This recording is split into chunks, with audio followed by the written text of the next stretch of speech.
Buenas noches, bienvenidos al Criminalista Nocturno.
La historia de los casos policiales incluye episodios extraños que desafían toda lógica. Sin embargo, hubo uno que se volvió emblemático. El 25 de diciembre de 2006, la policía de Phoenix, Arizona, llegó al departamento donde Ryan Waller vivía con su pareja Heather Kwan. Ella se encontraba sin vida de un disparo, mientras que él lucía lastimado pero vivo. De inmediato pasó a ser sospechoso y fue sometido a un interrogatorio que se volvería famoso y reveló que las culpabilidades también pueden estar del lado de la ley. El Criminalista Nocturno. Ryan Thomas Waller nació el 12 de febrero de 1988 en Phoenix. Su vida no se diferenciaba de la de otros jóvenes de los suburbios americanos.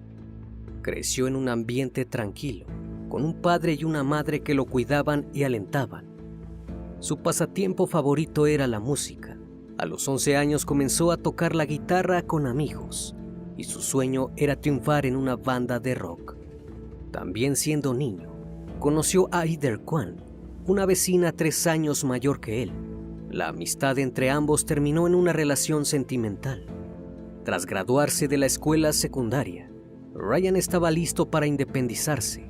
Él y Heather decidieron irse a vivir juntos, de manera que le alquilaron una casa a Eric, el propietario original. Ella estudiaba en la Universidad de Arizona y quería hacer la carrera de abogacía, con intenciones de ser fiscal. Ryan y Heather se amaban y tenían sueños, pero la pesadilla tocó a su puerta. El 25 de diciembre de 2006, un mes y medio después de la mudanza de Ryan y Heather, la familia estaba lista para una cena navideña, una iniciativa organizada por Don Waller, el padre del joven. La familia estaba lista para sentarse a la mesa y la pareja no llegaba. Don llamó a su hijo por teléfono, pero fue atendido por el contestador automático. Cuando la cena dio inicio y los novios seguían ausentes, Don volvió a llamarlo. De nuevo lo atendió el contestador automático y lo mismo sucedió al terminar la cena. Intranquilo, el padre se subió a su auto y condujo hasta el departamento. Al llegar tocó la puerta, pero nadie respondió. Tampoco se escuchaban ruidos en el interior de la vivienda. Don pensó la posibilidad de que no estuvieran en casa. Aún así, tomó la decisión de llamar al 911, a eso de las 11 de la noche. Pronto, 2 patrullas se hicieron presentes en el lugar. Los oficiales tampoco obtuvieron respuesta, pero trataron de mirar por las ventanas. A pesar de un ventilador funcionando, llegaron a reconocer un cuerpo que parecía inconsciente sobre un sofá. No pudieron ingresar de inmediato, porque según dijeron, precisaban una orden de allanamiento, sobre todo porque se trataba de una vivienda alquilada. Welcome back to Woodward Avenue. Today we're going to show you how we're growing. La disposición de la orden tardó casi 1 hora. La demora se prolongó debido a que los oficiales llamaron a un cerrajero del departamento de policía para forzar la cerradura. No lo consiguió, de modo que probó con alguna de las puertas traseras. Para ese entonces, las patrullas habían ascendido a 10 y hasta un helicóptero sobrevolaba la calle. También hizo su aparición el detective Paul Dalton. Por su parte, Don se mostraba angustiado y fue llevado lejos del lugar. De pronto y para sorpresa de muchos, la puerta se abrió y apareció Ryan Waller. Los policías descubrieron que se encontraba en un estado calamitoso, con un ojo ennegrecido, pero consciente. Los oficiales entraron al departamento y rápidamente dieron con el cuerpo de Heather. La chica había sido asesinada de un disparo en la cabeza.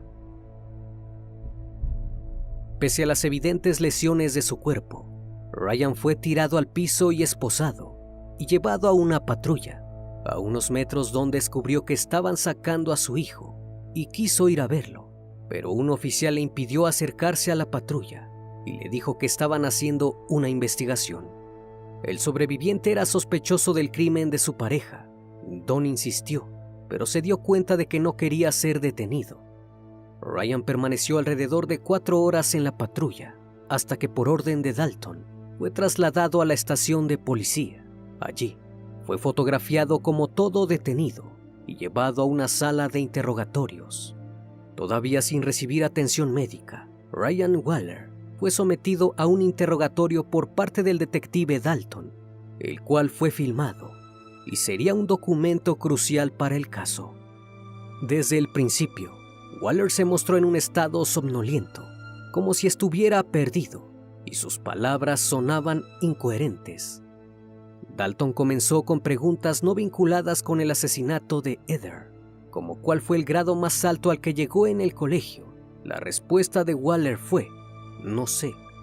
Hubo más preguntas y más contestaciones sin sentido, incluso con monosílabos, acompañadas con movimientos débiles, como si estuviera molesto. Parecía desconocer las respuestas a los interrogantes más sencillos, o confundía expresiones. También añadía frases como "me duele la cabeza" y "solo quiero irme a casa". Dalton arremetió con preguntas vinculadas al crimen. Cuando quiso saber qué le pasó en la cara, Waller dijo que no sabía, aunque agregó que Heather tal vez lo golpeó. El detective quiso saber si discutieron, a lo que el muchacho respondió que no realmente. Después mencionó a una tal Cristina, que le estaba ayudando con el pelo. Además, dijo que nació en Michigan. En uno de esos divagues, dijo que quien había aparecido era Richie.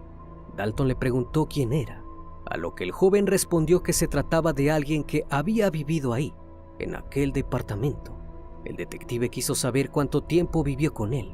Waller dijo que no sabía, que tal vez una semana. Dalton parecía convencido de que Waller había asesinado a Heather y estaba fingiendo, por lo que fue más incisivo.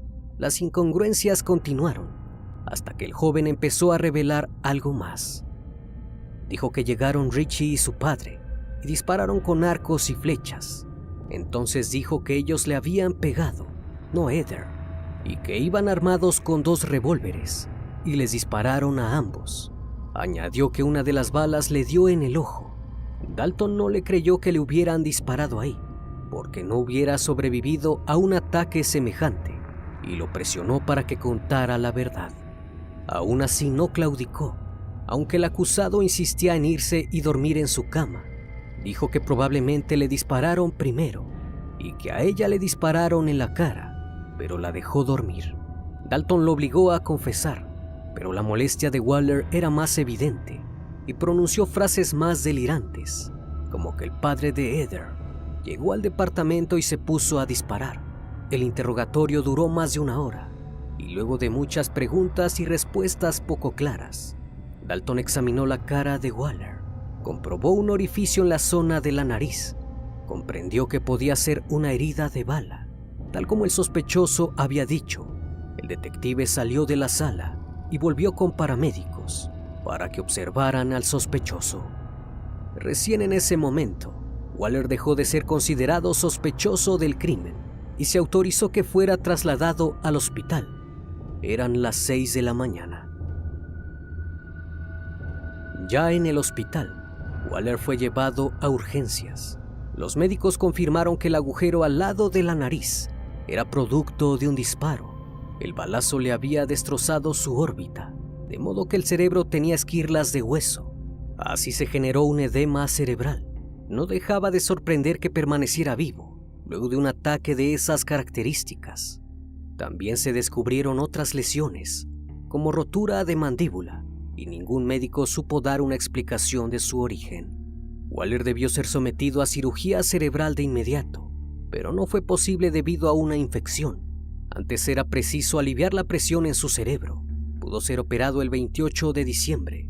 Perdió el ojo izquierdo y parte de la visión del ojo derecho, además de masa cerebral. La lesión había afectado una zona delicada de su cerebro, lo que explicaba su conducta errática en el interrogatorio. Sin embargo, durante los 35 días que permaneció internado, ningún oficial se acercó ni siquiera para comprobar que pudiera ayudarlos con la búsqueda del verdadero culpable. Luego de haber permanecido internado, Waller fue llevado a la casa de sus padres.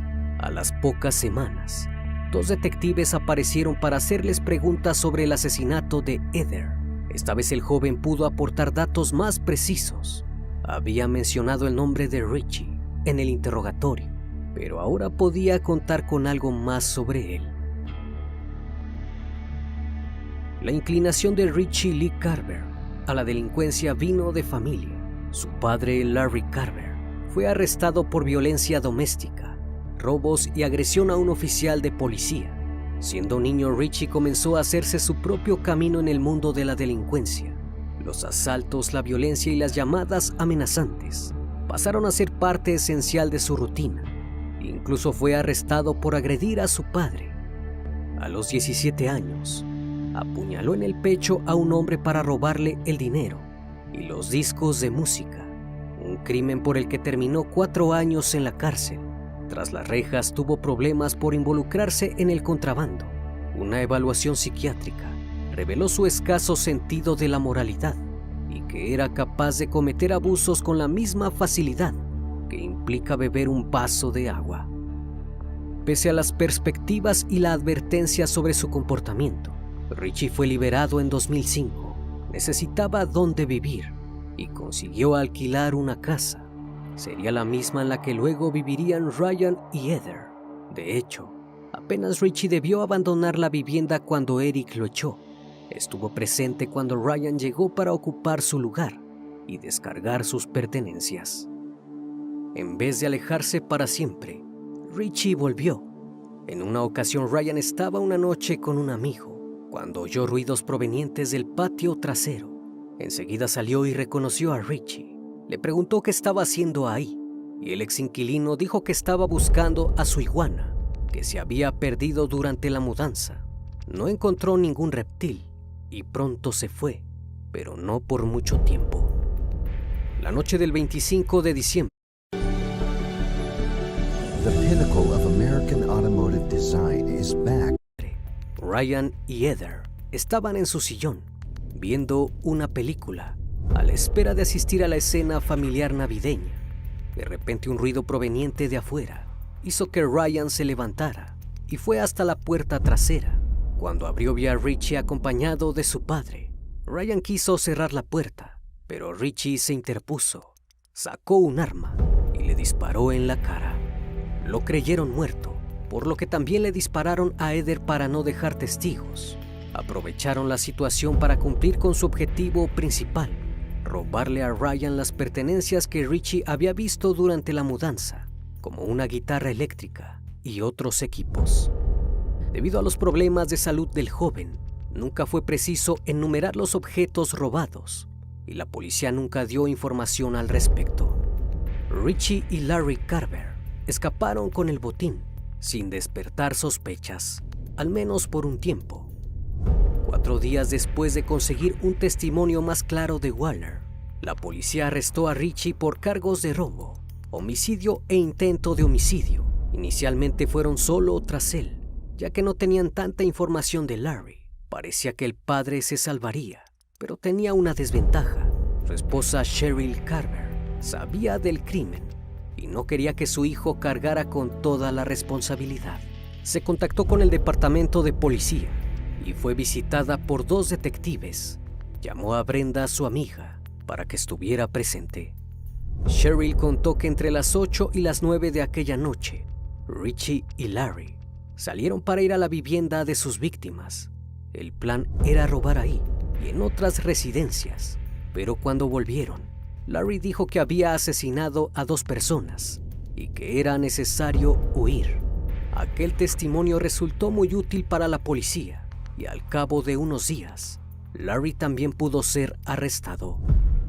Para ese entonces, el caso había cobrado una gran importancia y se generó expectativa sobre el juicio a los verdaderos asesinos de Heather. En 2008, Richie fue llevado a juicio. Desde el estado sabían que Cheryl sería una pieza clave para condenar a los acusados, pero cuando fue llamada a declarar se negó.